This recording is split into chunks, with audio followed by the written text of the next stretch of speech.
Curioso o mundo em que vivemos. Nos últimos anos, vimos a tecnologia saltar aos olhos e a desigualdade crescer nos gráficos. No vídeo de hoje falaremos um pouquinho sobre desigualdade econômica.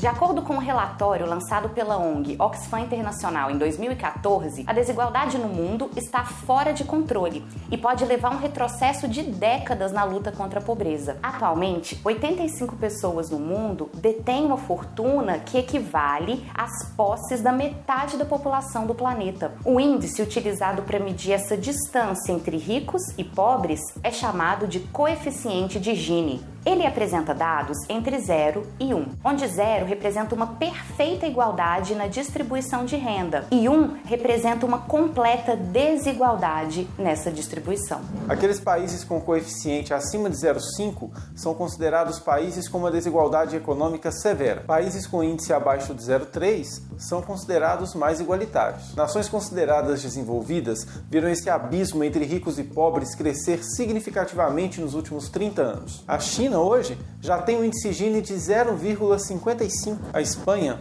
é uma representante dos países europeus, que já foram conhecidos por serem sociedades muito igualitárias. No passado, ela já alcançou o índice de 0,34, mas hoje é um dos países com maior crescimento nessa desigualdade. E o Brasil? Na década de 90, chegamos a ser o terceiro país mais desigual do mundo, com índice Gini superior a 0,6. No entanto, nos últimos 12 anos, o Brasil é considerado o país com uma das maiores quedas na desigualdade econômica. Em 2014, o Brasil apresentou o índice de 0,51, que é um índice alto, mas representou a saída de milhões de pessoas da miséria. Diante de tantos dados, algumas perguntas logo nos vêm à mente. Por que vivemos num mundo com tanta desigualdade econômica? Por que é tão difícil reduzir essa desigualdade? A desigualdade econômica é um fato inescapável de nossa sociedade? Vamos investigar o que as ciências humanas têm a dizer sobre isso. Lembra do nosso último vídeo?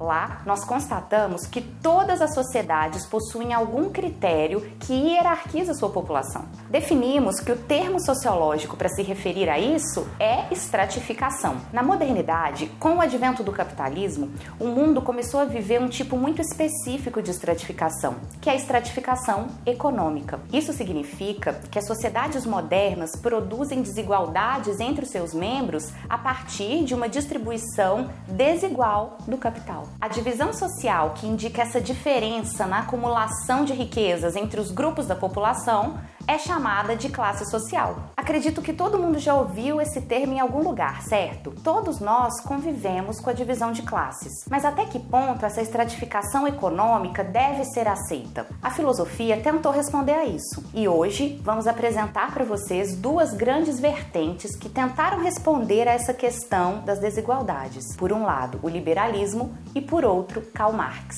Sugiro que vocês prestem muita atenção nessas duas vertentes, porque elas são muito importantes para compreendermos uma das origens da polarização entre esquerda e direita que é tão debatida hoje, mas de forma tão rasa e superficial.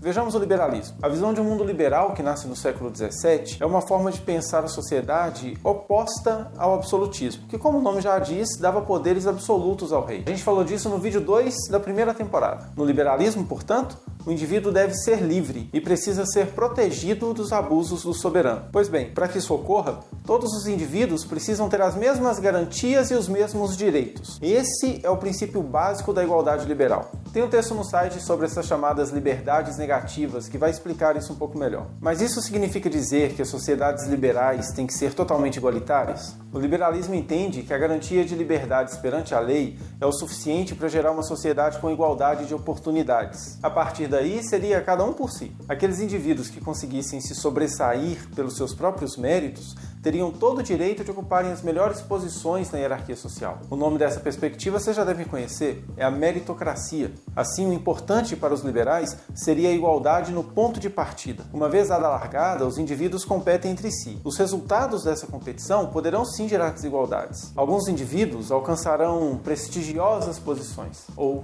ficarão mais ricos, enquanto outros ficarão para trás. O cinema hollywoodiano adora mostrar essa perspectiva liberal. Quem nunca assistiu um filme em que o protagonista não tem nada e ao final da história, pelos seus próprios méritos, esforços, etc., ele consegue uma posição elevadíssima? O filme A Procura da Felicidade é um ótimo exemplo dessa perspectiva. Se você tem um sonho tem que correr atrás dele.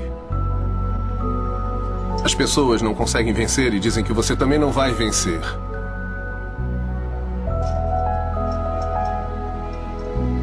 Se você quer uma coisa, corre atrás.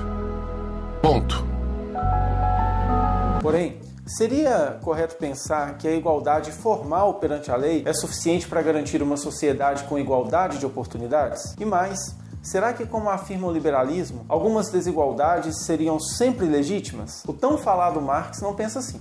Para o filósofo alemão Karl Marx, que viveu no século XIX, o grande problema da perspectiva liberal é que não bastava somente garantir uma igualdade de direitos, uma igualdade de direitos formais. Era necessário também garantir uma igualdade de oportunidade, uma igualdade de fato. Marx dizia que, embora a lei garantisse os mesmos direitos, as estruturas das sociedades capitalistas eram marcadas pelas mais profundas desigualdades. Por isso, alguns indivíduos acabavam tendo vantagens incalculáveis nas suas posições na pirâmide social. Por exemplo, se o indivíduo é dono dos meios de produção, ele tem acesso a todo o lucro gerado pela produção. Logo, pode acumular muito capital e alcançar cada vez posições mais elevadas de riqueza e poder. Marx denominou esse grupo de burguesia. Por outro lado, se o indivíduo não é dono desses meios, ele acaba tendo que vender a sua força de trabalho por preços baixíssimos para a burguesia, valores muito menores do que aquilo que eles produzem efetivamente. Esses seriam para Marx os proletários. E a diferença que eles produzem e a diferença de fato que eles recebem, Marx denominou de mais-valia. Logo, quanto mais o proletário trabalha, mais ele produz e maior é o lucro do patrão. Isso significa que quanto maior o lucro da burguesia, maior a exploração sobre o trabalhador. Então veja bem, a partir da mais-valia, Marx chega à conclusão que o capitalismo só existe por conta desse abismo entre as classes. Abismo esse que gera uma estrutura social profundamente desigual e injusta. Assim, podemos concluir que Marx considera a igualdade liberal uma falácia. Ele também afirma que as desigualdades produzidas nas sociedades capitalistas são extremamente perversas, uma vez que nascem da exploração de um grupo social sobre outro.